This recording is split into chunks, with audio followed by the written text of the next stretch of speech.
পৃথিবীর যে কোনো সভ্য দেশে শফিক ভাই এগুলি ফৌজদারি অপরাধ। একটা হত্যা মামলার ক্ষেত্রে 200-300 জন আসলে আসামি, কেউ সিলেট আছে, কেউ তারা গ্রেফতারও হয়ে যেতেছেন এবং প্রচন্ড চাপ না হলে তাদেরকে জামিনও হইতেছে না। এই ব্যাপারগুলো আসলে আপনি কিভাবে দেখেন? মানে কোর্ট, এইটা বলা হয় যে কোর্ট আসলে খুব বেশি ভয় পায় মবকে, এরপরেও সমন্বয়কদের একজন এই হুমকি আপনাদের আইন উপদেষ্টাকে দিয়েছেন যে কারা এখান থেকে বিচারে জামিন পেয়েছে তাদেরকে দেখে রাখুন, চিহ্নিত করুন, ঠিক করুন। এগুলিকে আপনারা আসলে কি হয় দেখেন? কিন্তু পৃথিবীর যে কোনো সভ্য দেশে শফিক ভাই এগুলি ফৌজদারি অপরাধ, এই ধরনের হুমকি দেওয়া। কোর্ট কি করে?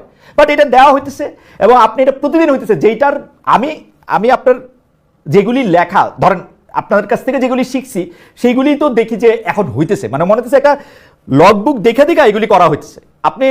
আপনি কষ্ট লাগে না ভাই এগুলি দেখা?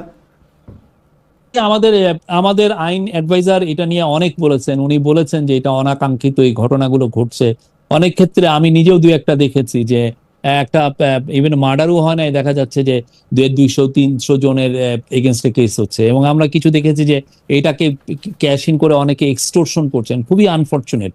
সেই বিষয়ে আমাদের আইন অ্যাডভাইজার বলেছেন উনি এটা দেখছেন, এবং আমাদের যে হোম অ্যাডভাইজার উনি কিন্তু বলেছেন যে যারা এইগুলো করছেন, যে কেস এক ধরনের ম্যাস লেভেলে কেস দেওয়া, তাদের এগেনস্টে উনি হুঁশিয়ারিও দিয়েছেন। কিন্তু আনফরচুনেটলি হচ্ছে কি, এটা অনেক ক্ষেত্রে কিছু পলিটিক্যাল অ্যাক্টিভিস্টও এই কাজগুলো করছেন এইটা। তো এই জিনিসগুলো সত্যিকার অর্থে আপনি ঠিকই বলেছেন। আমি নিজে এগুলো নিয়ে, হিউম্যান রাইটস নিয়ে আমি অনেক লেখা লিখেছি। এখন এসে এটা তো সত্যি, এটা দেখতে কেমন যেন লাগে না শফিক ভাই, এটা দেখতে কেমন যেন লাগে। এবং আমরা যেহেতু একই ফ্রেটার্নিটির অংশ, এবং আপনারা যেহেতু আমাদের অগ্রজ, আপনারা যা করেন সেটার দায় আসে আমাদের, বা সেটার প্রশ্ন বা সেটা শিক্ষাও আমাদের কাছে আইসা পড়ে। কিন্তু আপনি দেখেন যখনই কোনো কিছু কম শক্তি হইতে থাকে তখন সরকারের মধ্যে থেকে তাদেরকে শক্তিশালী করার জন্য একটা চেষ্টা করা হয়। যেমন আমি উদাহরণ দিই, আওয়ামী লীগকে নির্বাহী আদেশে নিষিদ্ধ করা হবে, এটা সেপ্টেম্বরের বৈঠকেই মোটামুটি এটা নিয়ে আলোচনা হয়েছে। আপনারা কেন ওয়েট করলেন যে হাসনাত আব্দুল্লাহ ওইখানে যমুনা অভিমুখে যাবে, 3 দিন ধরে ওইখানের মধ্যে এটা হবে, ওদেরকে ঠান্ডা পানি দেওয়া হবে, তারপর আপনারা নিষিদ্ধ করবেন? কেন এটাকে আপনারা, মানে ওরা আন্দোলন করার আগে আপনারা এটা বুঝতে পারেন না যে এটা আপনাদের করতে হবে? না, সেপ্টেম্বরে কিন্তু কোনো ডিসিশন হয় নাই। এটা যারা রিপোর্ট করেছিল, এইটা নিয়ে কথাবার্তা হয়েছে, কিন্তু আমার মনে পড়ে না। আমি কেননা প্রত্যেকটা ক্যাবিনেট মিটিং এ আমি কিন্তু থাকি, আমার মনে পড়ে না যে এই কোনো ক্যাবিনেট মিটিং এ এটা এইরকমের কোনো ডিসিশন হয়েছে। আর হাসনাত আব্দুল্লাহর এই ব্যাপারটা আপনি যেভাবে বললেন যে এটা বুঝি স্টেজ তো না, উনি ওনার প্রোটেস্টটা করেছেন, রাইট। সেই কিন্তু প্রফেসর ইউনূসকে কি এটা হাসনাত আব্দুল্লাহ থেকে শুনতে হইলো যে এটা আওয়ামী লীগকে নিষিদ্ধ করতে হবে? মানে ধরেন আমরা হাইন্ডসাইট বিবেচনা করে হাসনাত আব্দুল্লাহ এটা করলেন না, তাহলে কি আওয়ামী লীগ নিষিদ্ধ হইতো না? আমরা অলওয়েজ মেইনটেইন করেছি যে এই বিষয়গুলো, এইটা যেহেতু সংবেদনশীল একটা বিষয়, এই বিষয়টা সত্যিকার অর্থে যারা জুলাইয়ের গণ আন্দোলনে ছিলেন, জুলাই আপরাইজিং এ ছিলেন, তাদের উপরে সবার সাথে আমরা, মানে ডিসিশন যদি হয়ও সেটা হবে তাদের সাথে কনসালটেশন করে, তাদের ইয়েতে, এবং সেই অনুযায়ী হয়েছে। তারা সবাই কনসেন্ট দিয়েছেন, মানে এই অনুযায়ী। যদি হাসনাত আব্দুল্লাহ, যদি হাসনাত আব্দুল্লাহ এই ডাকটা না দিতেন যে আওয়ামী লীগ নিষিদ্ধ করবো, যতক্ষণ নিষিদ্ধ না করা হবে ততক্ষণ পর্যন্ত যমুনা উইল বি ঘেরাউট, এইটা যদি উনি না কইতেন তাহলে কি আওয়ামী লীগ এখনো সিদ্ধ দল হিসেবে থাকতো, তাই না? দেখেন, হাসনাত আব্দুল্লাহ বা এরা যে সব যা বলছেন আমরা কি সবই শুনছি নাকি? ওনারা তো বলেছিলেন যে অনেকে, দেখেন প্রেসিডেন্টকে ওনারা আউটস্টার চেয়েছিলেন অনেকেই। তো আমরা তো সেই অনুযায়ী আমরা যে সমস্ত জায়গায় জাতীয় ঐক্য তৈরি হচ্ছে সেই জায়গাগুলো এই বিষয়ে ভালো ডিসিশন হচ্ছে। মানে প্রেসিডেন্ট সরানোর সাথে এইটাকে আপনি তুলনা করলে সেটা ইন্টারেস্টিং। তো প্রেসিডেন্ট সরানোর ক্ষেত্রে যেহেতু বিএনপি চায় নাই সেজন্য আপনারা প্রেসিডেন্ট সরাইতে পারেন না, ওরা তো চাইছিলই। এই ক্ষেত্রে যেহেতু বিএনপিও চাইছে সরাই দিতে, সেজন্য আপনারা সরাইছেন। ব্যাপারটা কিরকম?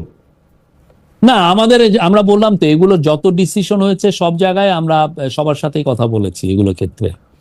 আর এইটার প্রসঙ্গেই একটা সম্পাদক পরিষদ আজকে একটা প্রেস রিলিজ ইস্যু করেছে, আপনি নিশ্চয়ই দেখেছেন, যে আওয়ামী লীগের কার্যক্রম নিষিদ্ধ ঘোষণা করা হয়। সন্ত্রাস বিরোধী অধ্যাদেশ 2025-এর গেজেটের প্রকাশের পর তারা দেখা যাচ্ছে যে অধ্যাদেশে একটি ধারা সংযুক্ত হচ্ছে, সেটা হচ্ছে উক্ত সত্তা কর্তৃক বা উহার পক্ষে সমর্থনে কোনো প্রেস বিবৃতির প্রকাশনা বা মুদ্রণ কিংবা গণমাধ্যম, অনলাইন সামাজিক যোগাযোগ মাধ্যম বা অন্য যে কোনো মাধ্যমে যে কোনো ধরনের প্রচারণা অথবা মিছিল সমাবেশ বা সংবাদ সম্মেলন আয়োজন বা জনসম্মুখে বক্তৃতা প্রদান নিষিদ্ধ করিবে। এইটা ব্যাপারে তারা মনে করতেছেন যে এটা অপব্যবহার হবে, এটা স্বাধীনতার এটা শঙ্কা সৃষ্টি করবে। আপনার কাছে কি মনে হয়? মাহফুজা নাম সভাপতি এবং দেওয়ান হানিফ মোহাম্মদ সাধারণ সম্পাদক পরিষদের পক্ষে এই বিবৃতি। না, এটা কেউ যেটা ব্যান্ড হয়ে যায় যে সংগঠন কার্যক্রম, আপনি আপনি দেখেছেন কেউ জেএমবির কার্যক্রম কেউ কভার করে বাংলাদেশে? জেএমবি তো ব্যান্ড অর্গানাইজেশন, তারপরে হরকতুল জিহাদ আল ইসলামী বাংলাদেশ ব্যান্ড, কেউ কি ওদের এই কার্যক্রম কেউ কি করে, বলে যে এর লিডার এখানে কথা বলেছেন বা এরা আমার যতদূর মনে হয় হিজবুত তাহরির মিছিল করছে সেই খবর ছাপা হয়েছে পত্রপত্রিকায়। এটা দুই একটা হতে পারে, বাট এদেরকে নিয়মিত ছাপা হয়েছে ভাই, নিষিদ্ধ ঘোষিত জেএমবি সংগঠনের এই কার্যক্রম ছাপা হয়েছে, এটা লেখা হয়েছে। প্রমোশনাল কোনো রিপোর্ট আমরা দেখি নাই, বা এদের লিডার আমরা যেটা দেখেছি যে এই অনেকে শেখ হাসিনার যে যেই জিঙ্গোইস্টিক যে উনি যেই ভায়োলেন্সকে ইনসাইট করে যেই স্পিচ দেন সেগুলো অনেকে কভার করেছেন। সেই ক্ষেত্রে আমি দেখি নাই মানে জিঙ্গোইস্টিক কথা সেটা এরকম ছাপা হয়েছে প্রমোশনাল ওয়েতে, অনেকে করেছে, আমাদের কাছে এভিডেন্স আছে প্রমোশনাল ওয়েতে, মানে এটা এই ব্যানের আগে, আমি বলছি ব্যানের আগে, ব্যানের আগে এটা প্রমোশনাল ওয়েতে করা হয়েছে, এটা আপনি বলছেন। প্রমোশনাল কি ওনার স্পিচটা দিয়েছেন, উনি সমানে আমাদেরকে জঙ্গি বলছেন, আমাদেরকে এই আমাদেরকে এটা বলছেন, এগুলো অনেকে কভার করেছেন, ওদের স্পিচের বিভিন্ন ভিডিও ক্লিপিংও অনেকে দিয়েছেন। এই গত কয়েক বছরে বিগত সরকার নানা রকম আইনি মারপ্যাচ করে এগুলি নানা ধরনের কাজ করছে, যেখানে হামলা মামলা যেখানে যা দরকার প্রয়োগ করে দেশে কোনো মিডিয়া যাতে বিএনপির ভারপ্রাপ্ত চেয়ারম্যান তারেক রহমানের সংবাদ বক্তব্য প্রকাশ করতে না পারে সে ব্যবস্থা করছিল। আপনি পৃথিবীর অন্যতম সেরা সংবাদ সংস্থা এএফপির ব্যুরো চিফ ছিলেন বাংলাদেশে, আপনি জনাব তারেক রহমানের সংবাদ কিভাবে ডিল করতেন বা কিভাবে প্রকাশ করতেন এই অবস্থার মধ্যে? না, আমরা তারেক রহমানের একটা রিপোর্ট করেছিলাম, আমি এই যে 2024 সালের ইলেকশনের সময় আমি তার সাক্ষাৎকার নিয়েছি, তো সেই সাক্ষাৎকার আমরা ওই লন্ডন থেকে আমরা তার সাক্ষাৎকার আমরা নিয়েছি। লন্ডন থেকে বাংলাদেশের পত্রপত্রিকা ক্যারি করছিল এটা আমি জানি না, আমার ইয়ে নাই, বাট এটা আমরা এটা ইন্টারন্যাশনালি আমরা করেছি। তার ইয়েতে বোধহয় কত 3রা জানুয়ারি 2024 এসছে, 3রা বা 2 আমরা ওনার সাক্ষাৎকার নিয়েছিলাম। 3রা জানুয়ারি 2024 আপনারা সাক্ষাৎকার নিয়েছিলেন, মানে এটা তারেক রহমানের সাক্ষাৎকার লন্ডন থেকে নেওয়া হয়েছিল। লন্ডন থেকে নেওয়া হয়েছিল, সেটা কি ওইটা যেটা তারেক সাহেব হচ্ছে লিখিত পাঠাইছিলেন বিভিন্ন জায়গায়, আমরা দেখতে পেয়েছিলাম যে একটা লিখিত প্রশ্ন লিখিত উত্তর, সেটা নাকি আপনারা উনাকে আসলে টেলিফোনে বা সামনাসামনি বসে অডিও ওরকম কোনো সাক্ষাৎকার, নাকি এটা ইমেলের মাধ্যমে ওনার একটা সাক্ষাৎকার বিভিন্ন জায়গায় পৌঁছাইছিল, কেউ তার এটা নেয় নাই, এটা আরো 2-4টা জায়গায়ও ছাপা হয়েছিল, ওইটা কি ওইটা? না, আমরা অ্যাপ্রোচ করেছি, আমরা ওনার সাথে অ্যাপ্রোচ করেছি, আমরা ওনার ওইখানে ফটোগ্রাফারও পাঠিয়েছি, উনি ফটো শুটও হয়েছে, উনি ওইখান থেকে ফটো দিয়েছেন ইয়েতে। আমার মনে হয় না বাংলাদেশের পত্রপত্রিকা আমি এটা দেখেছি। যাই হোক, শফিক ভাই, বিএনপি নেতা ইশরাক হোসেনকে আসলে মেয়র পদে নিয়োগ দেওয়া হচ্ছে না, বলা হচ্ছে জনাব আসিফ মোহাম্মদ সজীব ভুঁইয়া এটা দিচ্ছেন না, কারণ আসিফ মোহাম্মদ সজীব ভুঁইয়া তার নিজের লোকদেরকে মেয়র পদমর্যাদার লোক বানান, দক্ষিণে তাকে মেয়র পদে সকল কিছু থাকা সত্ত্বেও সেটা উনি একলা দিচ্ছেন না, উত্তরে তিনি তার পছন্দের একজনকে, যার নিয়ে আসলে অনেক কথা আছে, তাকে ইনি প্রশাসক বানাইছেন। এইটা আপনি আসলে কিভাবে দেখেন, মানে ইশরাক হোসেনকে আসলে মেয়র পদে এটা দিতে দেওয়া হবে না কেন? এটা কি উপদেষ্টা পরিষদের সিদ্ধান্ত নাকি এটা আসিফ মোহাম্মদ সজীব ভাইয়ের একক সিদ্ধান্ত? না, আসিফ মোহাম্মদ সজীব ভাইও কি এটা করছেন, তাও তো মানে এটা তো আপনি বললেন, এটা তো এক ধরনের অ্যালিগেশন, এটা কি ঠিক কিনা? আমার যেটা মনে হয় এটা একটা লিগাল ইস্যু আছে, আমাদের ল অ্যাডভাইজার এখন সম্ভবত বাইরে আছেন, উনি আসলে উনি এটা বলতে পারবেন এটা লিগাল ইয়েটা কি, কোথায় লিগাল সমস্যা আছে, এটা উনি হি উইল এক্সপ্লেইন। শফিক ভাই, আদালতের সেম রায়ে জনাব শাহাদাত হোসেন চট্টগ্রামে মেয়র হয়েছেন, একই রায়ে ইশরাক হোসেন কেন হইতে পারবেন না? মানে আমার একটু বুঝায় বলবেন, আমার অনেক কৌতূহল। ধরেন আইনের ব্যাখ্যা বা ফাইনালি কি হলো এরকম, এটা এমন যে এমন অনেক রায় আছে যে একজনের জন্য এটা খাটে, আরেকজনের জন্য নাও খাটতে পারে, তো এটা একটা লিগাল একটা ইন্টারপ্রিটেশনের বিষয়, সেই লিগাল ইন্টারপ্রিটেশনটা আপনি 1-2 দিন ওয়েট করেন, আমাদের ল অ্যাডভাইজার আসতেছেন, উনি সাউথ আফ্রিকা গিয়েছেন, উনি আসুক, উনি এটা এক্সপ্লেন করতে পারবেন। এই মুহূর্তের বিবেচনায় কি আপনারা বিষয়টা এক্সপ্লেইন করে একটা দিতে পারেন, মানে প্রেস উইং থেকে? এটা তো ওনার জায়গা, এটা ভেরি মাচ ওনার টেরিটরি, আর এটা লিগাল ইস্যু আছে এখানে, তো উনি এসে এটা বলবেন আমাদের ধারণা।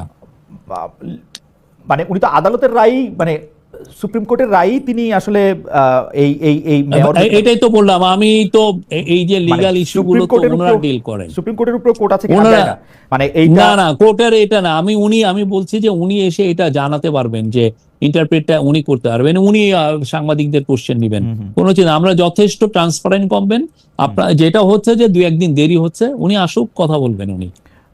শফিক ভাই, সরকারের সবশেষ ঘোষণা অনুযায়ী জুনের 10 তারিখের মধ্যে জুলাই ঘোষণাপত্র প্রকাশ করতে হবে। গেল রাতে এক ফেসবুক পোস্টে আমরা জাতীয় নাগরিক পার্টির যিনি আহ্বায়ক আছেন জনাব নাহিদ ইসলাম তারা দেখেছি বলেছেন যে জুলাই ঘোষণাপত্র ছাড়াও জুলাই সনদ, স্থানীয় সরকার নির্বাচন, গণপ্রশাসন নির্বাচনের কথা বলেছেন। আমরা দেখতে পাচ্ছি যে জনাব মির্জা ফখরুল ইসলাম আলমগীর বিএনপির যিনি সেক্রেটারি জেনারেল আছেন তিনি বলছেন সুপরিকল্পিতভাবে জাতীয় নির্বাচন পিছিয়ে দেওয়ার পায়তারা চলছে। আপনি বিষয়টি একটু বলবেন যে আপনারা আসলে কিভাবে দেখেন? 10 জুনের মধ্যে কি জুলাই ঘোষণাপত্র প্রকাশিত হচ্ছে? 10 জুনের মধ্যে জুলাই ঘোষণাপত্র প্রকাশিত হওয়ার পরে আসলে নির্বাচনটা কি ডিসেম্বর, জানুয়ারি, ফেব্রুয়ারির মধ্যে হচ্ছে কিনা? নির্বাচন আমাদের চিফ অ্যাডভাইজার বারবার বলেছেন যে নির্বাচন ডিসেম্বর থেকে জুনের মধ্যে হবে। আমি ওনার সাথে 9.5 মাসের মতো কাজ করছি। আমি একটা জিনিস বলতে পারি, উনি কথা একটা বললে কথা রাখেন, উনি কথার ব্যত্যয় করেন না। এবং আমি ওনার অভিজ্ঞতায় বলি, আমি একবার ওনার সাথে কথা রাখতে পারি নাই, উনি কিন্তু আমাকে পরে বলছেন তুমি কথা দিলে তুমি রাখতে পারলা না কেন। ওনার এই জায়গাটা আমি দেখেছি। তা আমি আশ্বস্ত করতে চাই যে ইলেকশন ডিসেম্বর থেকে জুনের মধ্যে হবে, উনি এটা বারবার জানিয়েছেন। উনি কিন্তু কখনো কোনো এখানে আপনি কেউ বলতে পারবে না যে উনি একবারও বলেছেন যে ইলেকশন জুন মাসের 30 তারিখের পরে হবে। উনি বলছেন যে ডিসেম্বর থেকে জুনের মধ্যে হবে। তো এটা নিয়ে আমার মনে হয় কোনো ধোঁয়াশার কিচ্ছু নাই। বিএনপি যেটা চাচ্ছেন, এটা আমি যদি পলিটিক্যাল পার্টি হইতাম আমিও হয়তো বা চেতাম, ওনারা একটা ডেট চাচ্ছেন। তো সেটা নিয়ে আমাদের কাউন্সিল অফ অ্যাডভাইজার, আমরা এর আগে কিন্তু অনেকে মনে করছেন আপনারা একটু বেশি সময় ক্ষমতা নিতে চান। না, এটা একদমই এখানে কেউ